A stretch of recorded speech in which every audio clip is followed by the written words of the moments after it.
Greetings, everyone, and welcome to episode 19 of the Haelan Nurse Chronicles. I am your host, Dr. Lorre Laws, and I am a nurse, an author, and a trauma burnout expert. In today's episode, we're going to discuss how nurses worldwide are being asked by their managers, by their leaders, to pretend you didn't get traumatized at work. This phenomenon, which is widely reported by nurses in social media, blog posts, vlog posts, goes something like this. A nurse experiences a nurse-specific traumatizing event at work, like being physically assaulted by a patient, or verbally abused by a family member, or even bullied by a colleague. These are all forms of avoidable nurse-specific traumatization, which is affecting 91% of all nurses internationally.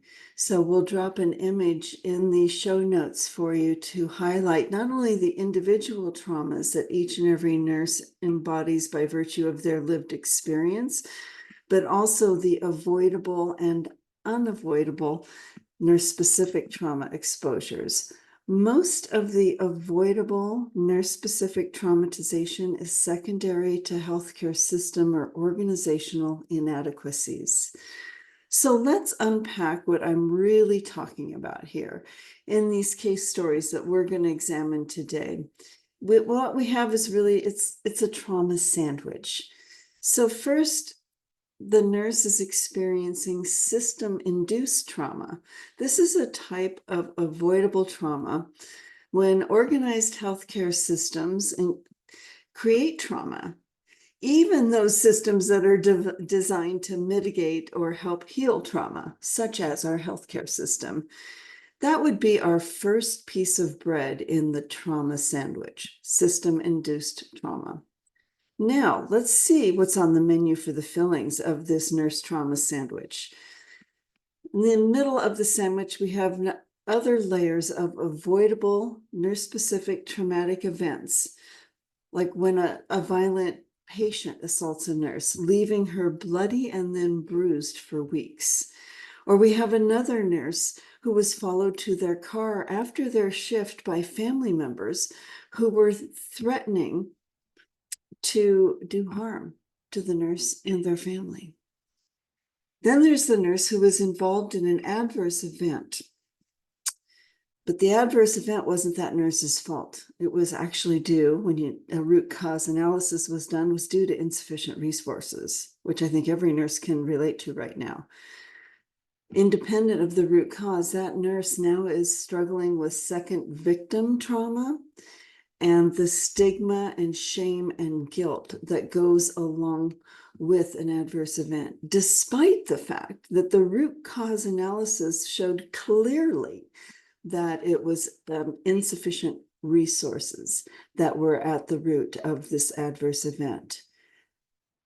That's the employer's responsibility, but nonetheless, as nurses, we tend to put that on our shoulders and carry it as though it were ours. Why? Because we are compassionate, we have a big healer's heart, and we want to do everything we can for those in our care.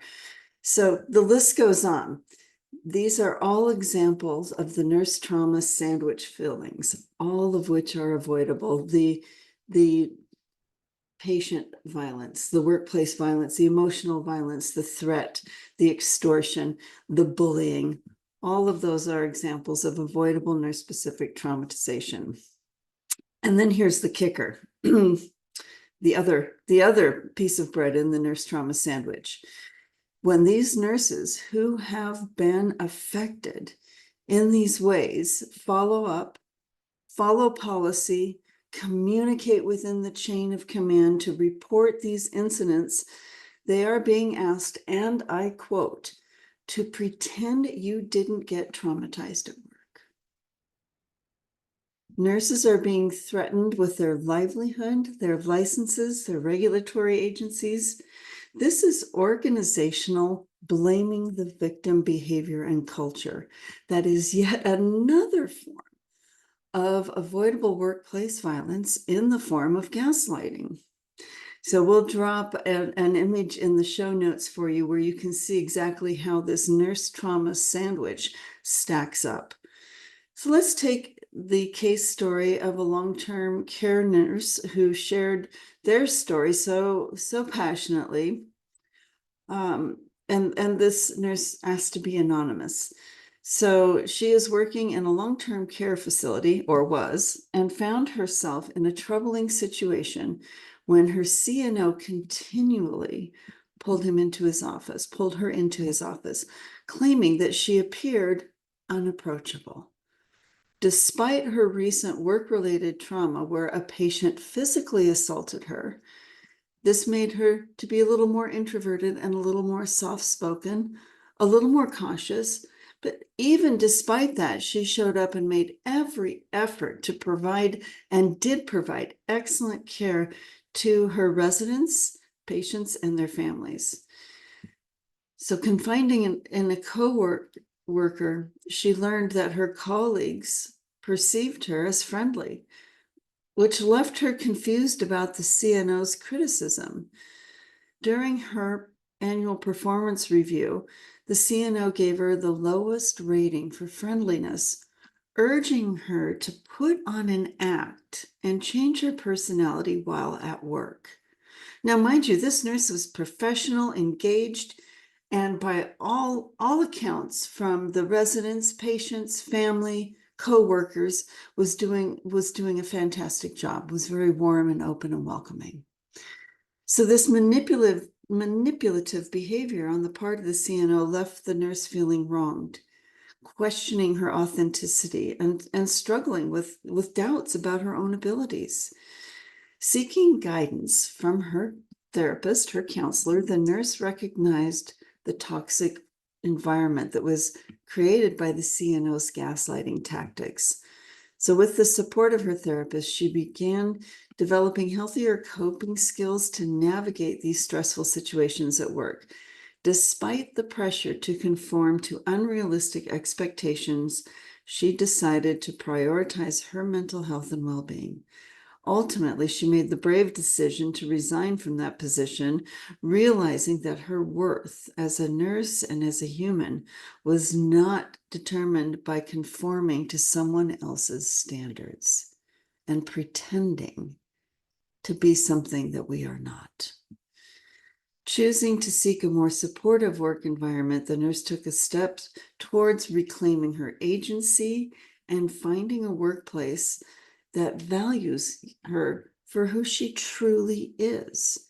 Now, mind you, she was not visiting this traumatic event into the people or the residents in her care. It was just that the CNO, I guess, wanted to stick it to her, you know? I mean, there's really little other explanation. And when I reached out to try and contact the CNO, my request went unanswered. So just so you know, diligence was done.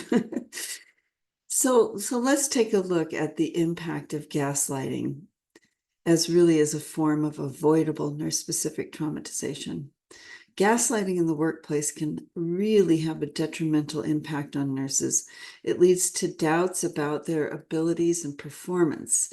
When nurses are constantly told to change their personalities or their behaviors to fit a certain mold, it can cause them to question their authenticity, their competence.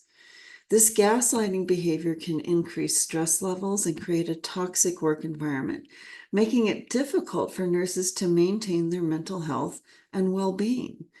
The constant pressure to conform to unrealistic expectations set by manipulative leaders can really take a toll on a nurse's self-esteem and confidence, which further exacerbates the challenges that are faced in providing safe and high quality care for patients.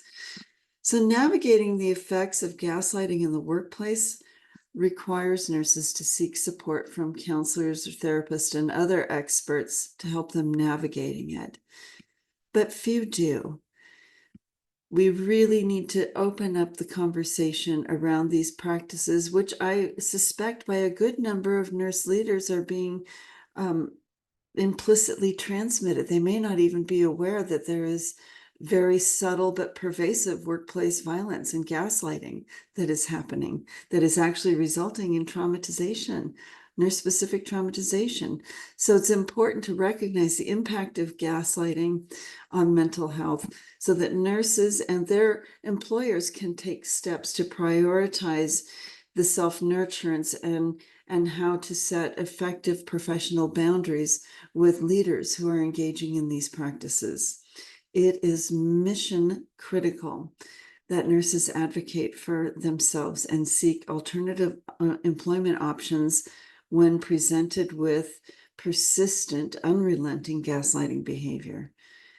By addressing the negative impact of gaslighting and emphasizing the importance of maintaining mental well-being, nurses together as a global community, we can create a healthier, more supportive work environment for all of us. But setting boundaries and seeking support, well, that's often a big ask for an overextended nurse who might be struggling with nurse-specific traumatization, burnout, compassion fatigue, and moral injury. Let's be completely honest there.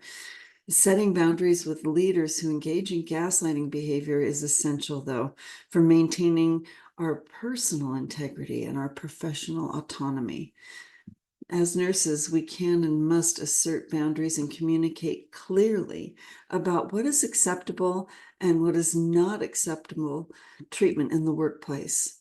In some cases, legal assistance or HR involvement may be necessary to address the gaslighting behaviors and to protect nurses from these forms of workplace violence. By enforcing boundaries and seeking support when needed, nurses can and must advocate for themselves, for ourselves, and create a more positive and respectful work environment. And it is also really important that we document report to the state board, to the regulatory agencies that this is an international audience. So whatever regulatory agencies, quality of care, safe nurse practice, patient safety, whatever those agencies are, it's up to us to report and provide the documentation of these behaviors. Because if we continue to let this happen, then we will continue to lose nurses in droves en masse. So, in closing, it is evident that gaslighting in the workplace can have a significant impact on nurses, leading to doubts about abilities, increasing stress, and making it very challenging to maintain healthy mental, physical, and emotional health. By seeking support from experts, nurses really can develop healthier strategies and coping skills to navigate the toxic work environment that is created by manipulative leaders.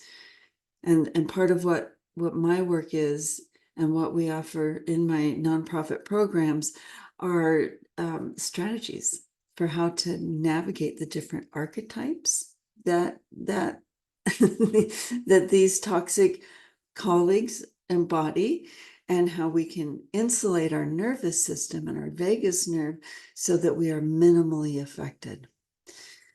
So if you have experienced any form of nurse-specific traumatization, or if anyone you know has experienced any form of nurse-specific traumatization, including gaslighting, I urge you to take action now.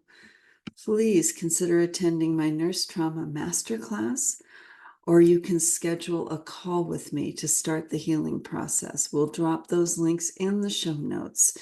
You can visit my website at drlorrelaws.com/webinar to learn more. So until next time, thank you.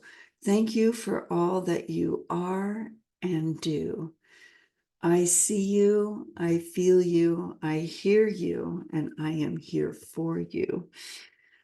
And I have been holding the whole time of this transmission a gratitude stone as I send from my healer's heart to yours nothing but light, love, and unconditional support.